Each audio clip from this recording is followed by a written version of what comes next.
I need you to believe me. If you ride late trains, if you've ever stared into a tunnel and felt it stare back, listen. Last Tuesday night, the Sea Line opened its doors at a station that isn't on any map. And everyone on the train acted like it was normal. It had been raining for days, the kind of rain that turns the whole city into a wet mirror. I'd worked a double shift, missed 2 connections, and by the time I hit the platform my clothes smelled like cold sidewalk and old coffee. The train came in too quietly. No screech, no howl, just a smooth glide, like it had been moving through something softer than air. I got in the second car and took a seat near the doors. The fabric was damp in that subtle way subway seats get damp, like they remember every storm they've ever carried home. Across from me, a man in a nice coat stared at his reflection in the window like he was checking that his face still belonged to him. A woman held a toddler against her chest. The kid slept with his mouth slightly open, making a soft wet breathing sound that felt too loud for a tunnel. Stations slid by in the usual rhythm, light, then dark, then light again. And then, after Highbridge, the rhythm broke. The train slowed too early, deep inside the tunnel where there shouldn't have been anything to stop for. The overhead lights did one long blink. When they came back, the air in the car felt wrong. Not colder, not warmer, just tense, like a room after a fight. We rolled forward a few yards and stopped. The doors opened. At first I thought we'd hit a red signal and the doors were malfunctioning. But there was a platform outside, tile, yellow edge strip, a bench, and glowing ad panels. Except the ads weren't selling anything. They were faces, black and white portraits printed too sharply, like the camera had stolen the skin right off them. Above the platform, a signboard glowed sickly green. No station name, just 2 words pulsing faintly, like they were breathing. Between stops. A woman behind me stood up, adjusted her purse, stepped onto the platform, and walked away like she'd done it 100 times. Then the nice coat man got up. Then another person. Then another. A quiet line of bodies filing out with the same calm, empty purpose. Nobody spoke. Nobody asked where we were. I looked up at the route map above the doors. The same line of dots, the same station names, except a new dot had appeared between 2 stops like a stain. Beside it, tiny print that I swear hadn't been there earlier, "Do not exit." My throat tightened. I turned toward the woman with the toddler, ready to ask if she saw it too. She was already standing, rocking gently, eyes half closed, like she was listening to something I couldn't hear. "Hey," I said, louder than I meant. She didn't react, not even a blink. And then someone beside me spoke so softly I thought it was the rails. Don't breathe down there." I turned and saw a teenager in the corner seat, hood up, hair wet, eyes wide and bloodshot like he'd been holding something back for hours. "Are you seeing this?" I whispered. He nodded once. "Why are they getting off?" "They think it's nothing," he said. "They think they've already done it." He glanced at the toddler and swallowed hard. "Cover your mouth," he whispered. "Turn your face away from the platform." I should have listened. But curiosity is the oldest trap in the world, and the platform air looked thick, like fog that forgot how to move. I took a small breath through my nose. The smell hit instantly, wet paper, old perfume, something sweet and wrong, like a closet of clothes that still remembered the bodies they used to hold. My lungs tightened, not like an asthma attack, but like my breath was being listened to. The teenager flinched.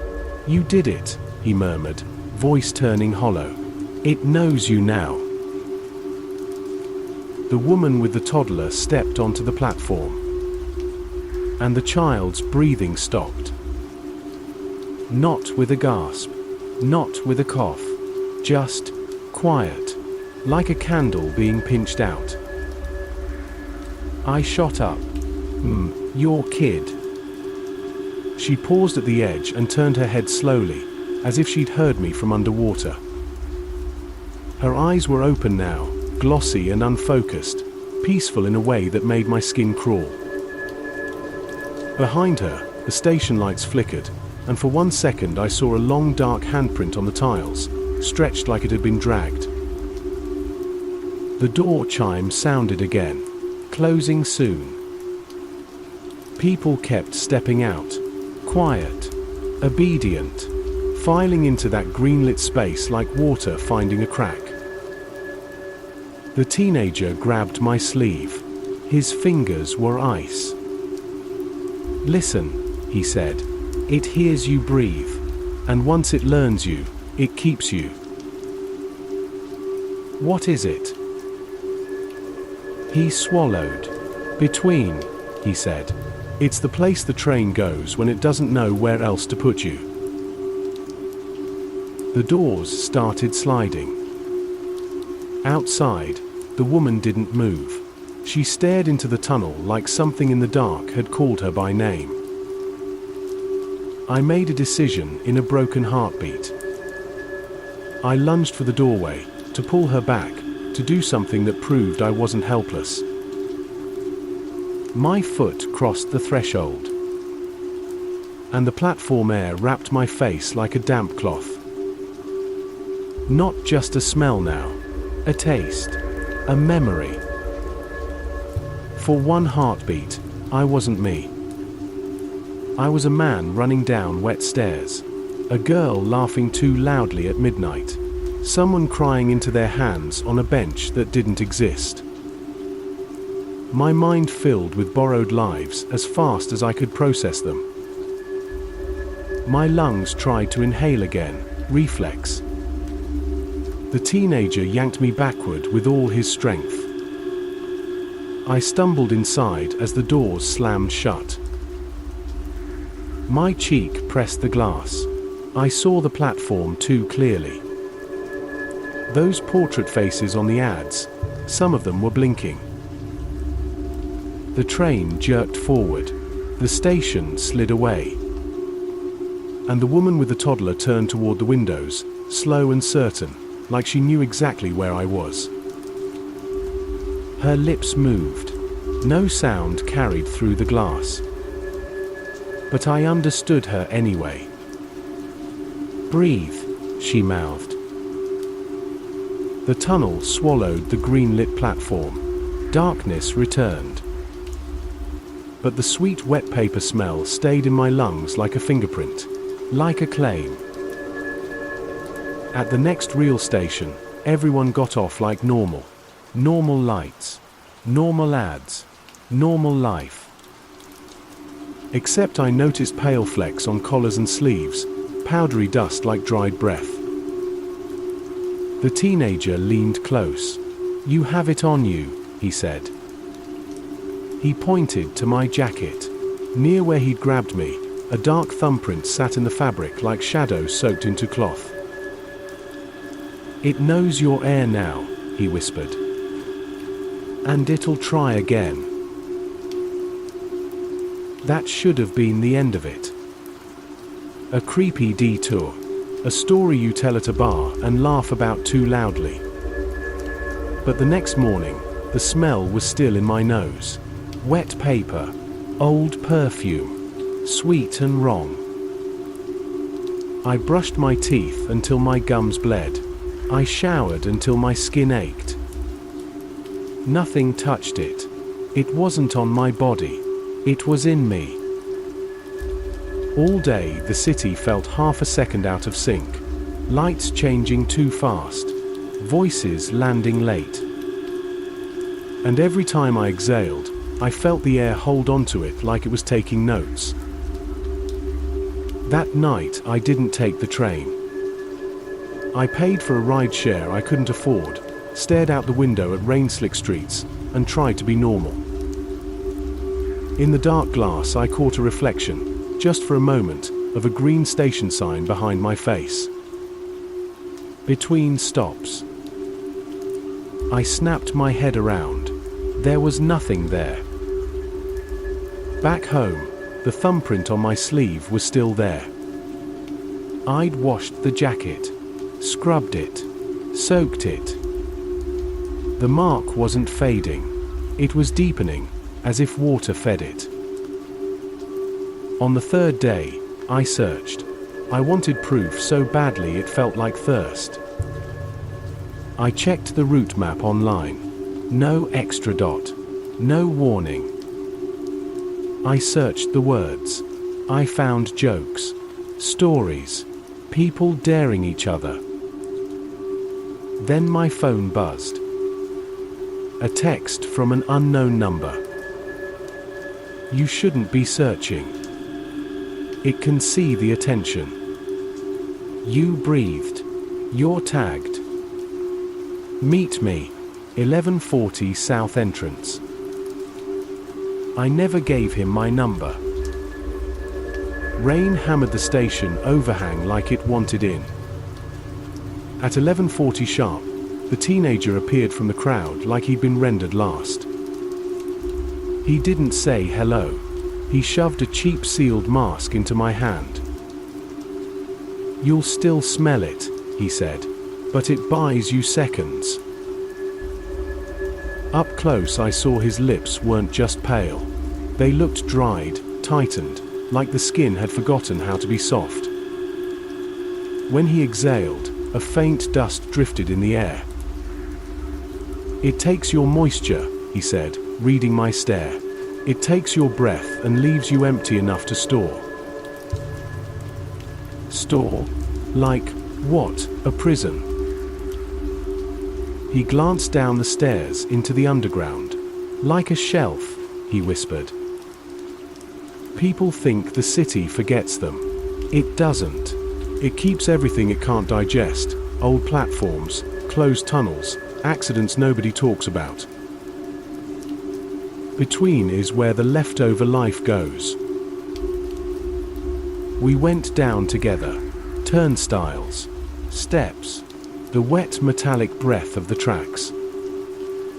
He gave me rules in broken pieces. Avoid the windows. Don't read the ads. If you hear your name, don't turn. I almost laughed.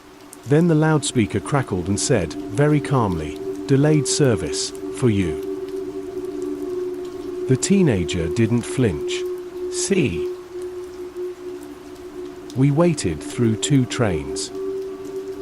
On the third, the lights did the long blink. The air changed. Mask, he whispered. I pulled it on. My breath sounded huge inside my skull. We got on and didn't speak. The route map had the extra dot again. The tiny warning, do not exit. The teenager leaned close. Once it opens, don't look at the sign. Your brain will try to spell it into you. Dark, light, dark. Then the slowing, too early. The doors chimed, cheerful in the wrong place. And the platform appeared. It wasn't identical to last time. The bench had moved. The tiles looked cleaner. And the ads had more faces. Some fresh, some in color. One of them looked out with a tired little smile. It was me. My stomach fell. My lungs begged to gulp air. Don't breathe big, the teenager whispered. Shallow, like you're pretending you're not alive. People stood and stepped onto the platform, peaceful as sleepwalkers. From the tunnel mouth came a sound, soft, almost affectionate. Someone inhaling. Not a person. A place. The station breathing in. The air fogged the glass, pressing at the seams, trying to find my mouth. Even through the mask, the sweet scent begged to be taken in. The teenager's voice shook. "I'm going to get off." "No," I mouthed. "It already has some of me," he whispered. "If I stay on the train, it follows you home. If I go down there, it stays fed." He gave me a cracked smile. "Welcome to Between." He stood. The open doorway air seemed to recognize him, like a pet leaning into a hand. He looked back once. "If you ever smell it again," he said, "hold your breath and don't be a hero. Let the doors close." Then he stepped out. The green sign brightened. The letters pulsed. Between stops. Every head on the platform turned toward him in perfect unison. The doors started closing. A gust of platform air rushed at the gap like the station exhaling through it. It hit my mask and pressed in, searching for the edges. My lungs screamed. I gripped the pole and stayed shallow, pretending I wasn't alive. Through the narrowing slit, I watched the teenager sit on the bench like he was waiting for a normal late train. One ad panel above him flickered and updated. His portrait appeared, clearer than his real face had looked in weeks. The doors sealed. The chime ended. The train moved. Only when the platform was gone did I breathe. The inhale burned. The exhale shook. At the next rail station I got off and vomited into a trash can. Then I went home, locked my door, and opened my windows just to feel normal air move. For 2 weeks, nothing happened. The mark on my sleeve faded a little. The smell retreated. I started to tell myself he bought me freedom with his own. Then, on another rainy night, I stood brushing my teeth and watched the mirror fog. Not from steam, but from a soft exhale that wasn't mine. 2 words appeared in the condensation, written by cold, between stops. My hallway light blinked once, the long blink. And outside my apartment door, I heard a cheerful chime, like metal doors closing. I clapped my hand over my mouth and nose and held my breath until my vision sparkled. I stood perfectly still, pretending I wasn't alive. The fog cleared. The words vanished. The hallway went silent. But when I lowered my hand, the air was sweet again. Wet paper. Old perfume. And in the mirror, my reflection looked past me toward the door like it was listening for the next stop. So if you're on a late train and the lights do that long blink, if the doors open where there shouldn't be a platform and you see green letters pulsing like a living thing, don't be curious. Don't be a hero. Just hold your breath and let the doors close. Because the city keeps what it can't swallow, and between stops is always hungry for one more lungful of you. You've been listening to Bloody Chapter. If this story found you on the right night, leave a like and subscribe. So the next time the city opens a door it shouldn't, you won't be alone with it.